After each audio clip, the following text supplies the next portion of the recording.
What's going on, everyone? So, a lot of talks, a lot of reports about the Los Angeles Lakers being aggressive, and after Luka Doncic signing that long-term extension, that they are active in Andrew Wiggins, various other trade fronts, and are really pushing hard for a trade. Right, that the goal is to win a championship this season. They believe Luka and LeBron James can be the leaders that lead us there, but Rob Pelinka needs to do his end, hold up his end of the deal, get some trades done, get some deals done in order to make that happen. Right, he's doing his due diligence. Talked about this. Rob Pelinka is, if any GM you want to make a trade, it's Rob Pelinka. Right, the guy's made a trade every year but one. The guy is always constantly looking for trades and moves and stuff like that. He is the GMs of YouTubers like myself, Mr. Trade Guy, right? So at the end of the day, I do trust that Rob Pelinka, if a deal is there, is going to take that deal. To his credit, been much better, being patient over the years, kind of waiting and letting things develop and unfold. And then also trade deadline is when he makes his best work, which is why most likely probably going to happen around the trade deadline. Like if I had to, put a wager on it, it'd probably be, closer to the trade deadline or around the trade deadline. We've seen him, do like the December trade and then end up doing one, or several around the trade deadline. So I could see the Lakers, kind of following that approach, that route. But if something is there, I do think Rob Pelinka will take it. It's just usually teams kind of want a higher asking price in the offseason. In a perfect world, you kind of get everything done, resolved getting into training camp. So that way you kind of have your team intact, at least your starters and main pieces. And then, if you're making any trades at the deadline, it's kind of just, around the edges type of trades where it's like, hey, let's, we could use a bucket getter off the bench or something like that. Let's go get a Malik Monk or, things along those lines. However, some talks about the Lakers being aggressive even right now and looking for trades right now. So is it possible that Rob Pelinka can maybe find something and get something done between now and the trade deadline? There's always trades to be had. I mean, the Lakers could make trades right now. The Lakers could go make the Andrew Wiggins trade right now, right? But it really boils down to the price and the cost. Also, there's the smoke screen factor, right? We've seen the Lakers look over here, and then they're, sneaking through the back door and pulling off some trades. Not all the trades that the Lakers have made have kind of came out of left field, right?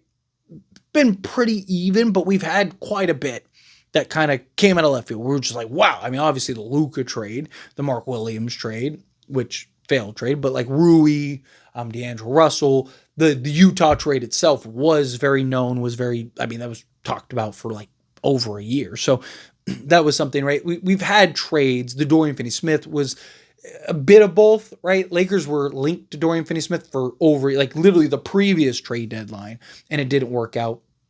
Didn't end up happening. And then it looked like he was headed to Memphis, even despite all the rumors that the Lakers were trying to get him, looked like he was headed to Memphis. And then all of a sudden, it's like Lakers just traded for Dorian Finney-Smith. It was like, wait, time out. What just happened? How did that happen, right? So again, Rob Pelinka likes to kind of move in silence. The thing is, Rob Pelinka, as far as off-season trade goes, right? Because again, loves making trades, makes a lot of them. But as far as off-season trades go, the last one was the Patrick Beverley trade, several seasons ago. So the likelihood of him making a trade is probably pretty slim. I do think he would have had they were not able to get some of the pieces that they did in the offseason, which I'm okay with, right? Like if DeAndre Ayton doesn't get bought out and come, then Rob Pelinka is probably making a trade for a center, whether it's Nick Richards or, Nick Claxton or something like that. They're getting somebody to solve that center position. They would have had to at that point, right? Or, maybe if they don't get a Marcus Smart, maybe they'd have a little more incentive to go make a move for a guy or two, maybe a Matisse Thybulle type of trade. Maybe they would have been, that trade would have already been done. There was talks at some point where it was like, hey, this looks like it might be around the corner type thing, where they're trying to get Matisse Thybulle as well as Robert Williams. And look, maybe that's still on the table. Maybe that's still something that's happening. But maybe the Lakers want to be cautious, right? They got the Marcus Smart trade, so it's like, he might be able to give you some of the things that you would have gotten and a Matisse Thybulle, and it's like, do you really want to give up assets and everything else to go get another kind of guy that could give you the same thing? Also, as well, you might as well just go get the higher end guy, right? And then there's also just like who becomes available and what teams are looking for. I talked about like a month ago now when the Andrew Wiggins talks were dying down and then fully dead. I said, as we get closer to training camp, right? Said it on several occasions that once we get closer to training camp, don't be shocked if the Andrew Wiggins rumors come back up, right? Lo and behold, 2 weeks out from training camp, and the Andrew Wiggins reports are back, right? Because we get this cycle every year. It's the same thing every year. There's that player or several players that we just hear about constantly, and then get to training camp and it gets brought, or right before training camp, because teams are usually more reluctant because they want to go into camp as close to finished as possible, right? Because teams want to see one way or another. If they're a tanking team, right, they want to get off of guys, but they want to kind of see how the young guys look. They want to see everything and then kind of progress into the season and then make whatever like tanking decisions that they need. You get a team that thinks they're going to be really good. They want to kind of go in with the roster intact, doing everything. And then, you get to the trade deadline. They're like, we're not very good. We wanted to be. Let's retool and reshuffle the deck here a little bit, right? And then, you get teams that just, a guy during training camp just starts to emerge a little bit. So I don't know if the Lakers will within the next 2 weeks, boom, it's like, Lakers just traded for Andrew Wiggins or something like that. I wouldn't be surprised. It wouldn't shock me. I mean, we got reports that the Lakers were going to stand pat and were fine and comfy and nothing was going to happen. If they did, it was just going to be like a small little move. And then literally like hours later, right, Dorian Finney-Smith happens. Then we get the reports that, hey, Lakers are good. They're fine, right? They like what they got, like Dorian Finney-Smith, all of that. They believe that they have enough. And then all of a sudden a Luka trade happens, right? We've seen that a lot. And, when it's the quietest, usually when it's the most like kind of things kind of seem like they've settled in, all of a sudden, boom, Lakers end up making a trade. I mean, the Luka trade, like it was a post-game stream. It was on the middle of a stream. I mean, Dorian Finney-Smith and Luka, it was Mark Williams. That's what it was. It was Luka Doncic and Mark Williams. I was on a stream on. I think maybe the Dorian Finney-Smith trade too was announced when I was on a stream. But I don't know, like I just had like a run last year where it's like every time I was on a live stream, the Lakers made a trade. It was like, man, like even people were like, dude, you gotta stream regular. I was like, I don't know. But in all seriousness, right? Like Lakers, if there is a deal to be done, if there is something on the table that makes sense for and this is why I don't necessarily think the Lakers believe Andrew Wiggins is the piece that takes them over the top. Because if the Lakers thought that they were an Andrew Wiggins piece away, the Lakers would have made that trade, right? It's that simple. Like if you believe Andrew Wiggins is the difference maker, that trade's already done, even if you have to give up the things. But like some of the reports have said, right? Like the Lakers don't know like how much better would Andrew Wiggins be than Rui Hachimura, right? Could be a lot, could be not at all, could be. I mean, I think it will be because he just provides so much more that Rui just currently doesn't because Rui's playing at a position, primarily the athleticism and then versatility on the defense side of things. But, like what if Rui is really good, right? And, it's why I'm okay with the Lakers going into the season, let things kind of play itself out, kind of see who rises to the top. Can a Jake LaRavia solve some of those needs? Maybe it's by committee, right? Maybe like Marcus Smart and Jake LaRavia and Jared Vanderbilt and Rui Hachimura, like the combined efforts of them. It's like, hey, we got the 3 spot locked up. We're good. It's just like, who's the guy tonight type thing. Certain matchups you can match up, whatever.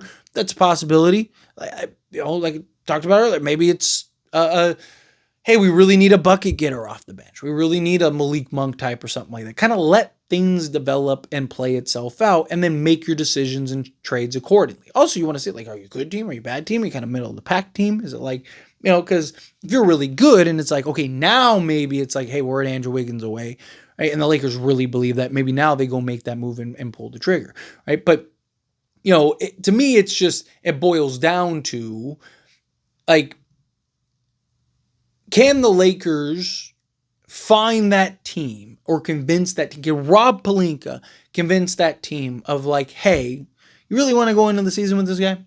Like if you're willing to trade him now and the market is what the market is. It's probably not going to be much different. Right? Can you kind of convince that team to go, you know what? All right, fine. Right? Like a team like Miami. Like, wouldn't you like more flexibility? Wouldn't you like, you find that team that's like, hey, Hornets, you got several really nice young players that all kind of, play the same position as a Miles Bridges. Might be nice to get off of Miles Bridges to open up some minutes and some roster spots for those guys. Just saying. You're not winning a championship this year anyway, so why don't you sell them on over here to us, right? Like, something like that, and find that. And that's not counting the guy that we're not even thinking about. Now, I've thrown out a couple names out there, but it's very possible the Lakers are having or active and in conversations and whatnot right now that, that we're not even thinking about. We're not privy to. It's the last guy that's on our minds that we're all just like, oh, yeah, they're going to do X, Y, and Z. And turns out it's like, oh, wow, the Lakers went and got this guy.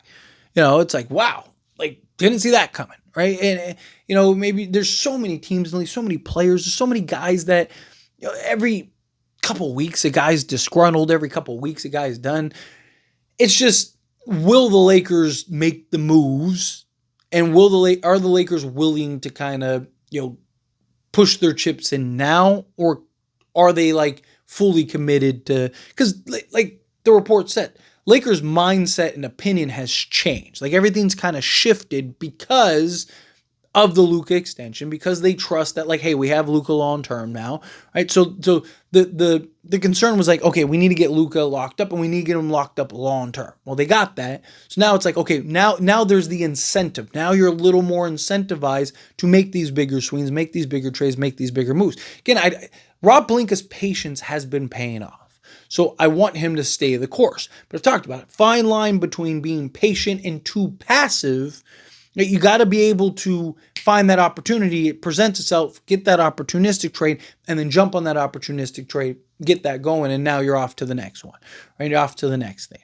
If you can get your roster about as close to a finished product as possible between now and the start of training camp, right? Then once you get to the trade deadline, you can still make little minor moves, but that's what they are. They're little minor. You're not trying to, inject an entirely new starter, 3-and-D wing that's going to have to build chemistry and do all these other things and all that other stuff. You're trying to, it's just like, hey, we could really use a backup big, right? Maybe Jackson Hayes just isn't quite what we thought he was going to be this year, whatever, right? Kind of go that route. But anyway, as always, this is a discussion, pass question to you. Let me know your thoughts and opinions down in the comments. That being said, if you haven't liked this video, hit that like button. Helps me a lot. We enjoy these types of videos, and I truly appreciate it. Not subscribe to the channel, hit that subscribe button, turn on the bell notifications. Appreciate y'all. See you in the next one.